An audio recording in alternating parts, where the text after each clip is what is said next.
மாணவ செல்வங்களுக்கு இந்த பொழுதினுடைய வணக்கங்களை தெரிவித்துக் கொண்டு வேதி வினைவேகவியல் பாடத்தினுடைய 6வது காணொளியில் நாம இப்போ என்ன பார்க்க போறோம் அப்படின்னு பார்த்தீங்கன்னா மோதல் கொள்கை அப்படின்னா என்னன்னு பார்க்க போறோம். இதுக்கு முன்னாடி காணொளிகளில் நாம வினை வேகம்னா என்ன, வினை வேகத்தை எவ்வாறு கணக்கிடுவது, முதல் வகை வினைனா என்ன, இரண்டாம் வகை வினை என்ன, பூஜ்ய வகை வினை என்ன, அது சம்பந்தமான கணக்கீடுகள், அரைவாழ்வு காலம், அதோட சம்பந்தமான கணக்கீடுகள் அதை பத்தி எல்லாம் பார்த்தோம். ஸோ அடுத்து முக்கியமான ஒரு கொள்கை மோதல் கொள்கையை பத்தி பார்க்க போறோம். இது பார்த்தீங்கன்னா 1916ல மேக்ஸ் ஸ்ட்ராஸ் என்பவரும் 1818ல வில்லியம் லூயிஸ் என்பவரும் தனித்தனியாவே வந்து இந்த மோதல் கொள்கையை பத்தி அவங்க வந்து அவங்களுடைய கருத்துக்களை வெளியிட்டிருக்காங்க. ஸோ மோதல் கொள்கைன்னா என்ன அப்படிங்கிறத நம்ம வந்து தெளிவா பார்க்கலாம்.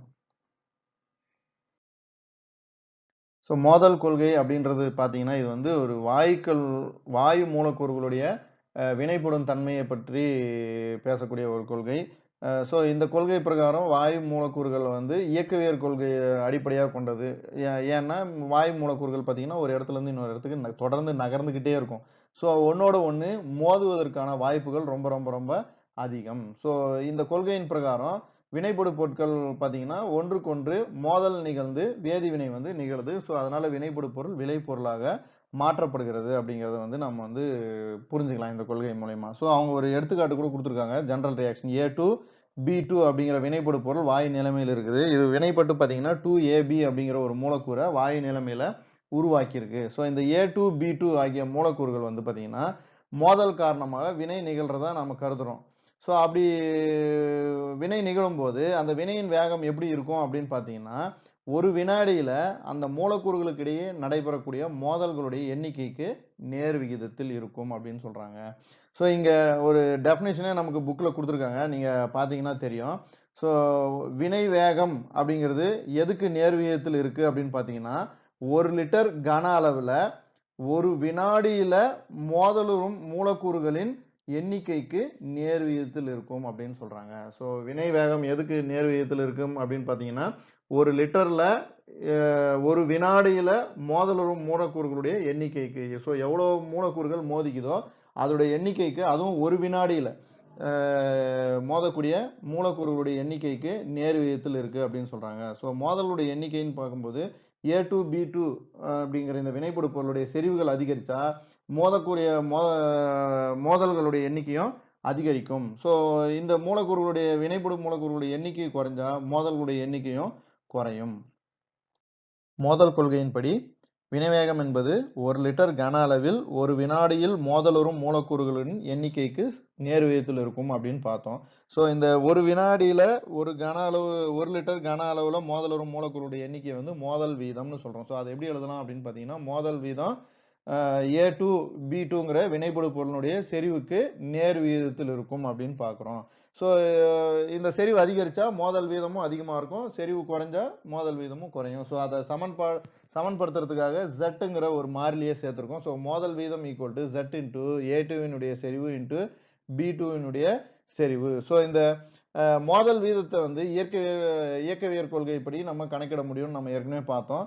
ஸோ இந்த ஒரு அறை வெப்பநிலையில, அதாவது 298 கெல்வின் வெப்பநிலையில மற்றும் ஒரு வளிமண்டல அழுத்தத்துல ஒவ்வொரு மூலக்கூறும் 10⁹ மோதல்களுக்கு உட்படுவதாக சொல்றாங்க. அதாவது ஒரு வினாடியில கிட்டத்தட்ட 10⁹ மோதல்கள் வந்து நடக்கிறதா வந்து கணக்கிடப்பட்டிருக்குது. ஸோ இதை இன்னும் கொஞ்சம் ஈஸியா புரியுற மாதிரி சொல்லலாம்னா 10⁻⁹ வினாடியில, அதாவது ஒரு வினாடியிலும் ரொம்ப ரொம்ப ரொம்ப குறைவான ஒரு அளவுல ஒரு மோதல் நடக்கிறதா நம்ம வந்து எடுத்துக்கிட்டோம் அப்படின்னு பார்த்தோம்னா, ஸோ ஒரு வினாடி மொத்தமா ஒரு வினாடியில 10⁹ மோதல்கள் நடக்குது அப்படின்னு சொல்றாங்க.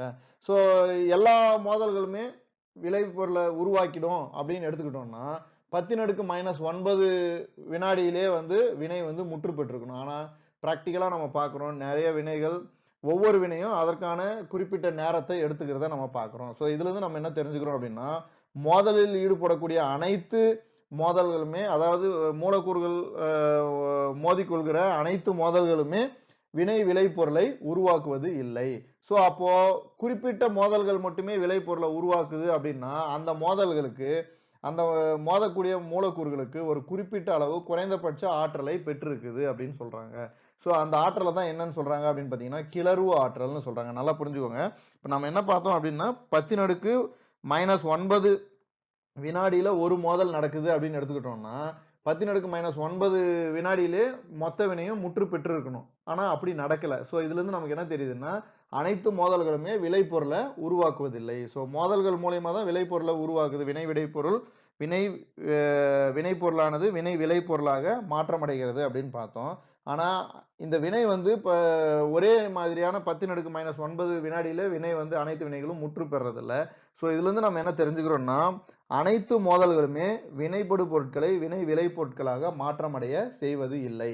சோ அப்போ எந்த மோதல்லாம் வந்து விளைபொருளை உருவாக்கும் அப்படின்னு பாத்தீங்கன்னா அந்த மோதலில் ஈடுபடக்கூடிய வினைபடு பொருட்களுக்கு ஒரு குறைந்தபட்ச ஆற்றலை பெற்றிருக்கும் போது அந்த மோதல்கள் மட்டுமே விளைபொருட்களை உருவாக்குகிறது. சோ அந்த ஆற்றலை தான் என்ன சொல்றாங்க அப்படின்னு பாத்தீங்கன்னா கிளர்வுறு ஆற்றல் அப்படின்னு சொல்றாங்க.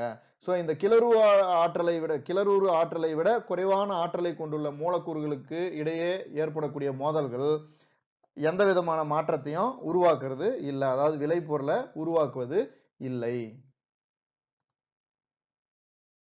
வினை நிகழ காரணமாக அமையக்கூடிய மோதல்களுடைய வீதம். சோ அந்த குறிப்பிட்ட கிளர்வு ஆற்றலை பெற்றிருக்கக்கூடிய மோதல்களுடைய வீதம் வந்து எஃப்னு எடுத்துக்கிட்டோம் அப்படின்னா அந்த எஃப் எப்படி குறிப்பிடுறாங்க அப்படின்னு பாத்தீங்கன்னா exponential power minus E A by RT. So எஃப்ங்கிறது இங்க மோதல் காரணி அப்படின்னு சொல்லப்படுது. இதோட எண் மதிப்பு புரிஞ்சுக்கிற வகையில நம்ம இங்க வெப்பநிலையை வந்து 300 கெல்வின் ஆகும். கிளர்வு ஆற்றலை வந்து 100 கிலோ ஜூல் பர் மோலுங்கிற அளவுல வந்து நம்ம இதை வந்து சப்ஸ்டியூட் பண்ணோம் அப்படின்னா அங்க இருக்கிற ஆருடைய மதிப்பு நமக்கு தெரியும். வாயு மாறிலி 8.314 joule per kelvin per mole. இது ஏற்கனவே நம்ம 11th படிச்சது தான். சோ இதை சப்ஸ்டியூட் பண்ணோம்னா நமக்கு F = எக்ஸ்போனென்ஷியல் பவர் மைனஸ் 40 கிடைக்குது. அதாவது ஏறக்குறைய 4 × 10⁻⁻18. சோ இந்த 10⁻18 மோதல்கள் நிகழும் போது 4 மோதல்கள் மட்டுமே வினைபடு பொருளை விளைபொருளா மாற்றுவதற்கு தேவையான ஆற்றலை பெற்றிருக்குது அப்படின்றத நம்ம இந்த கணக்கீடுல இருந்து நம்ம தெரிஞ்சுக்கிறோம். இந்த வீதம் வந்து வினைபடு பொருளுடைய திசை போக்க பொறுத்து கூட உங்களுக்கு வந்து அமையும். சோ ஒரு குறிப்பிட்ட திசையில நடக்கக்கூடிய மோதல்கள் மட்டுமே வந்து விளைபொருளை உருவாக்கும். ஒரு மூலக்கூறானது குறைந்தபட்ச கிளர்வு ஆற்றலை பெற்றிருந்து மோதலில் ஈடுபடும் போது விளைபொருளை உருவாக்குதுன்னு பார்த்தோம். ஆனா அந்த மோதல் கூட ஒரு குறிப்பிட்ட திசை போக்குல நடக்கும் போது மட்டும்தான் வந்து விளைபொருளா மாறுது. அந்த திசை மாறும் போது விளைபொருளை கிளர்வு ஆற்றலை பெற்றிருந்தாலும் அந்த மோதல்கள் வந்து விளைபொருளை உருவாக்குவதில்லை. இதை நம்ம அடுத்து ஒரு டயக்ராம்ல அழகா புக்லயே கொடுத்துருக்காங்க. அந்த டயக்ராம் தான் நான் அடுத்து உங்களுக்கு எக்ஸ்பிளைன் பண்ண போறேன். சோ அதை இன்னும் தெளிவா நம்ம பார்க்கலாம். சோ ஒரு தகுந்த திசை போக்குடன் அமைந்துள்ள வினை நிகழ காரணமாக உள்ள மோதல்களுடைய எண்ணிக்கையை இட அமைவு காரணி பிங்கிறது மூலியமா நம்ம வந்து கணக்கிட முடியும்னு சொல்றாங்க. சோ அந்த கிளர்வு ஆற்றலையும் பெற்றிருந்து குறிப்பிட்ட அந்த திசை போக்குல வந்து மோதல்கள் ஏற்படக்கூடிய எண்ணிக்கையை வந்து பிங்கிற இட அமைவு காரணி மூலயமா வந்து நம்ம கணக்கிடலாம். சோ மொத்த வினை வேகத்தை நம்ம எப்படி கணக்கிடலாம் அப்படின்னு பாத்தீங்கன்னா வினைவேகம் equal to P into F into மோதல் வீதம்.